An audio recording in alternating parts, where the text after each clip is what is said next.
Jessica, I hear you say. I don't know how to hire an illustrator, so I have to turn to generative AI for my pictures for my picture book. Well, good news. Now you don't. Because I'm going to teach you how to find, contact, vet, and negotiate prices with an artist. Hello, my name is Jessica Wright, and I just finished publishing my first children's book, Gentle and the Picnic Pals. I want to share how I did it so you can do the same. This is a video series going into a deep dive about what I did to publish my book and helping other aspiring authors make their own children's picture book creations. So be sure to subscribe for the next tutorial on publishing children's books. In today's video, we're going to go over how to hire and work with an illustrator. Just a disclaimer before we get into things. I did not hire an illustrator when publishing Gentle and the Picnic Pals. I illustrated the book myself because I have that skill set. Everything here is what I found in my research for this video, talking to my illustrator friends for their input, as well as how I would want the hiring process to go when working with a client as an illustrator myself. So keep that in mind as we get into this. If you're an illustrator yourself or have worked with one in the past for your own children's book, please comment your experience down below. I'd love to make this more of a discussion than a how-to video. So thank you.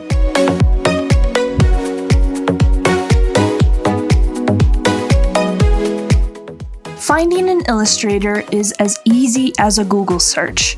Anyone with the tag of children's book illustrator in their Instagram, website, or Twitter bios Twitter bios will pop up. You can look on Fiverr, Readsy, or other freelance workspaces to find tons of illustrators out there. Even finding one on Instagram and DMing them if their commissions are open is a viable option.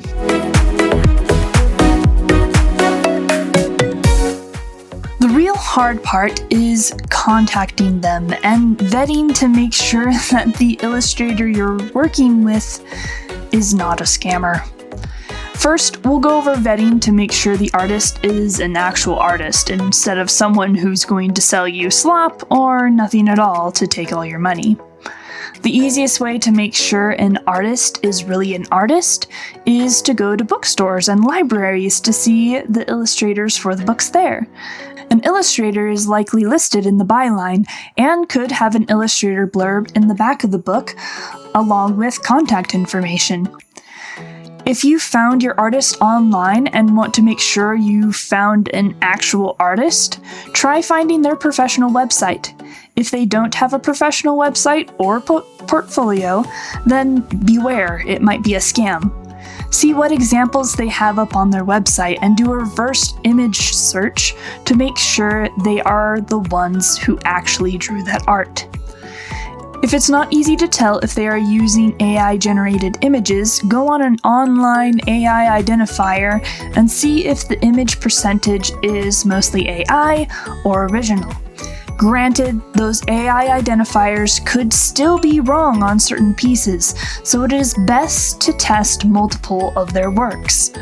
Also, if they have anti-AI stuff in their profiles, that's a good indicator that they don't use it as well. Lastly, look up what previous projects they have been a part of. Look up those projects to see if they are real, and look up real customer reviews on them. If they are new and don't have many projects in their portfolio, look at art websites like ArtStation, Behance, and Portfolio Box. Are their styles consistent between platforms? Do you see recurring characters or OCs in their art? Are they keeping their posts and websites up to date? Usually that means that they are an actual professional artist and not a get-rich-quick scammer. As a disclaimer, you can do all these things and still end up scammed or taken advantage of. No matter what I say in this video, I cannot guarantee that you won't get scammed. My job is just to create questions and checkboxes for you so you can make the best educated decision to trust another person with your book. If you get scammed, I'm sorry, and that sucks. But hopefully the information in this video will help you navigate the artistic world of commissions and help you not get scammed. I promise you, artists aren't the scary people. And most are super excited to get a project to work on it with you. It's just the scammers that give us a bad rap. With that out of the way, let's go over how to contact your chosen artist.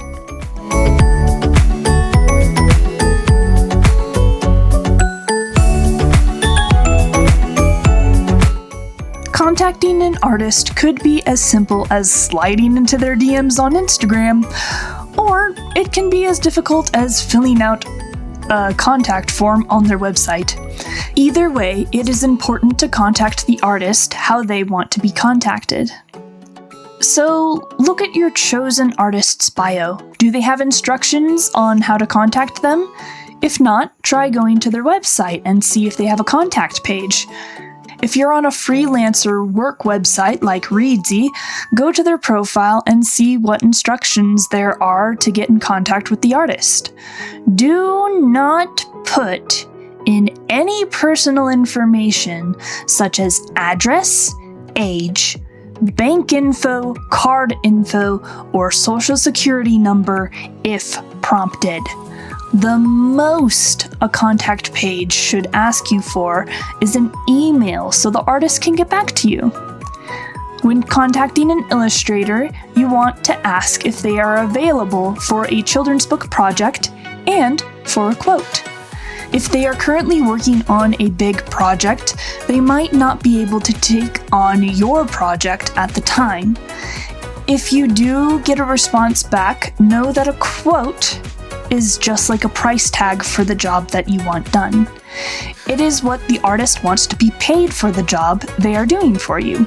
No promises on either end should be made if asking for a quote, and no contracts should be signed at this point.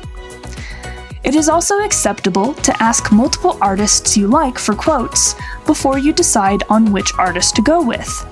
It's alright to shop around, so long as you're willing to respectfully tell the artists that you don't choose that you're going with someone else. Please don't leave them hanging. And then it's really just as easy as that. You've gotten in contact with your chosen artist.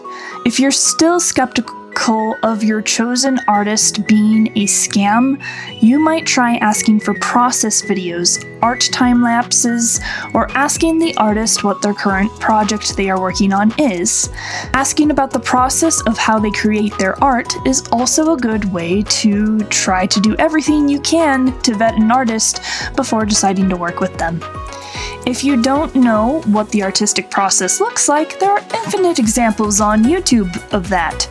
Look up low-edited, long artistic process videos and compare and contrast to what the response your artist is.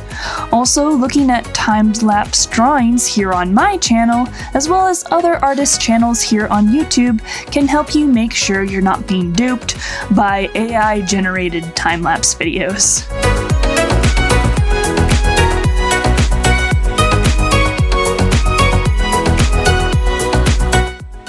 Everything is looking good for your artist, let's talk about one more thing before moving on. What you should expect for a price. Before I say the bad money number, I want you to understand, art is expensive because it costs a lot to make it. Any good artist knows that the upkeep of doing art is high, so paying an artist thousands of dollars for a children's book with 30 to 40 drawings for it is not only reasonable, it is good practice for artists so that they can continue to live and make art. And the artist in question might be giving you a discount on top of that because children's book needs a lot of pictures. You're commissioning a ton of art. My children's book is 42 pages, including the cover, and out of that, 40 of those pages have full color illustrations on them. That's 40 artworks, 40 thumbnails, 40 sketches, 40 line drawings, 40 revision sessions, 40 flat coloring sessions, 40 rendering and final touches sessions, and 40 text and graphic design sessions. It is a ton of work that takes months. And artists need to be paid for the time that they are working on your book, and, by the way, are not doing anything else in the meantime to bring in money to live on. So, with that in mind, you should expect $2,500 to $20,000 for the entire book, or $50 to $600 for each illustration. Now, this does depend on the illustration type you're going for, the level of artist you are hiring, and if they are willing to negotiate. For simple art and beginner artists, usually they will be on the lower end of that price spectrum. Professional, well-known artists and artists required to draw more detail will be more expensive, but might be worth it in the long run. That choice is up to you. And as for offering royalty rates when the book is published, please do not bother an artist with that. It is my opinion that the art should be paid for once it is finished, not when you publish the book. That just paints you in the light of bad faith for an artist who only gets a percentage of what you'll make. And gives you a headache whenever you have to split your paycheck with the artist for the entirety of the book's publishing run. It's a bad idea for artists and for you to agree upon a royalty rate system, unless you've got a system that does it for you. I don't know. To me, it's a bad idea. That being said, it is a good practice on both the artist's part and the author's part to come to an agreement on how much should be paid up front. You don't want to pay the full amount of money until you have the artist's work in your hands.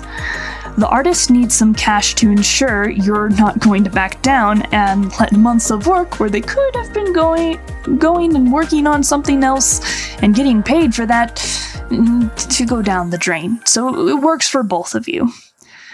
Usually, this comes in the form of a down payment, 50-50, paying half of the money up front and the other half when you receive the final works is a pretty common down payment practice amongst artists. However, I would start to raise an eyebrow if they go higher than 60-40, paying 60% of the bill up front and then paying 40% of it later. Ghosting can be a real problem on both sides, artists and authors, in these kinds of deals. And if you're ghosted by an artist who now has 60% of your agreed on price, that's rough luck. Which is why you should read over the contract that your artist gives you carefully. Yes, you should be getting a contract whenever you hire an artist for thousands of dollars. Make sure there is something in the contract about there being a refund if the artist can no longer do the job for you or isn't completed by the expected time frame. Make sure you get contact information where you can check in on the artist and what you can expect concerning communication from the artist themselves. It is my opinion that the artist should contact you when sketches of pages are done so that you can approve them, or ask for edits, as well as flats of colors so that way you can approve them, once more before the artist can finalize the illustration. Communication is important in these large art projects, so be sure to contact your artist regularly and expect your artist to contact you regularly, wow, that's a hard word, as well. Now, don't shoot them an email every day, they got work to do, but letting them know you're still interested by responding to their emails, as well as asking questions about the project as it goes on weekly, is a good practice to do while waiting for commissioned artwork. If you're still worried about the price and don't have thousands of dollars to pay an illustrator, even when splitting the payment, don't worry. There are many ways illustrators and authors can work out their prices together. Another common way to pay an illustrator is to pay them in installments, kind of like a monthly payment, or whatever time frame you and your artist agree on. Again, you should be getting a contract with when the payments are due and how much they're going to be. But this way is beneficial to both the artists and the authors. For the artists, being paid in installments allows them to make sure the author is not a scammer when the payments arrive on time. Yes, scamming can go both ways in these kinds of agreements. However, if a payment doesn't come in, they can stop the work for the author and clarify if things are alright, stopping creating art for the project entirely if they get radio silence from the author and not wasting their precious time. They can move on to another project until they get a response from the author or the payments start coming in again. For the author, it helps them be able to save money over a period of time instead of having one bulk sum, which may be more reasonable for what the author can afford in any given month.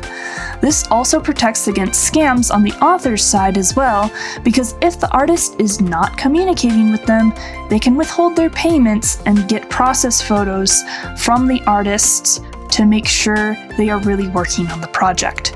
Just make sure to tell the artist you want process updates as well before withholding payment. Not doing so can get you into a lot of trouble. Jeez, that was a long section. If you get nothing else from this, just remember these 3 things. Pay your artist a fair wage, read your contract, and negotiate your payment strategy. Artists are reasonable human beings. Just talk to them.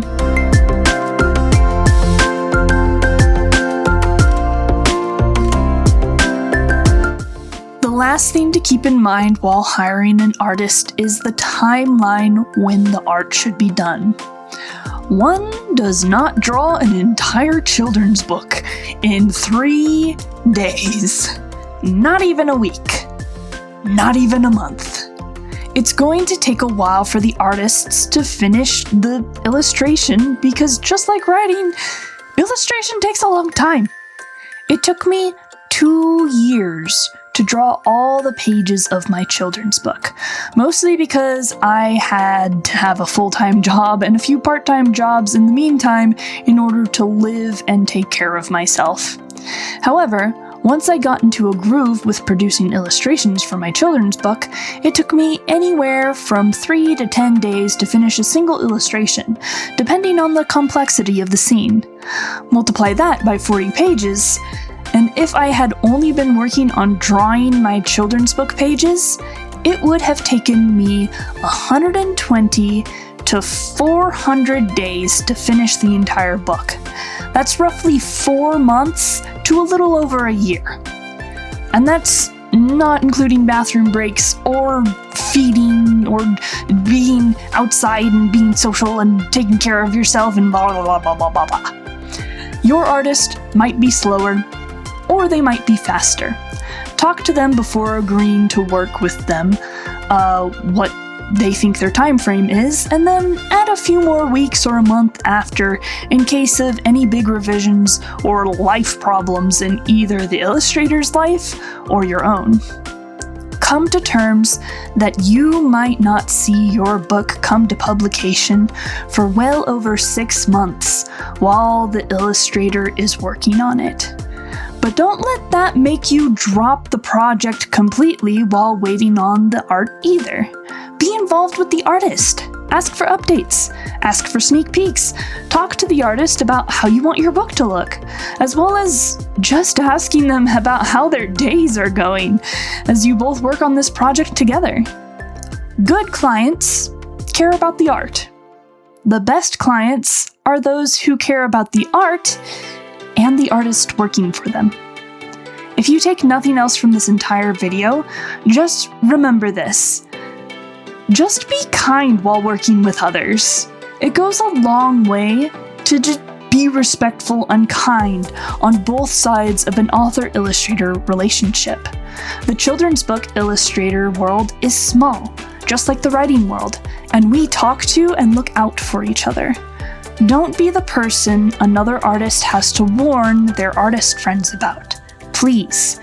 And vice versa, artists.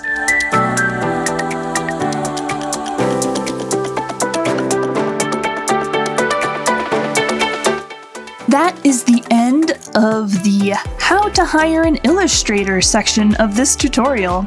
Next time we will be going over how to make some of the special pages for your children's book, such as the title page, copyright page, about the author section, and the cover pages. After that, we'll be going over how to set up your files for publication using a design program. Basically, how to format your book. So subscribe and turn on bell notifications so you don't miss when it comes out. You'll get a lot more arts and crafts videos, drawing time lapses, as well as storytelling and creating videos as well from me in the future. Otherwise, check out my book, Gentle and the Picnic Pals. The links to purchase it are in the description down below. I'll see you later. Bye-bye!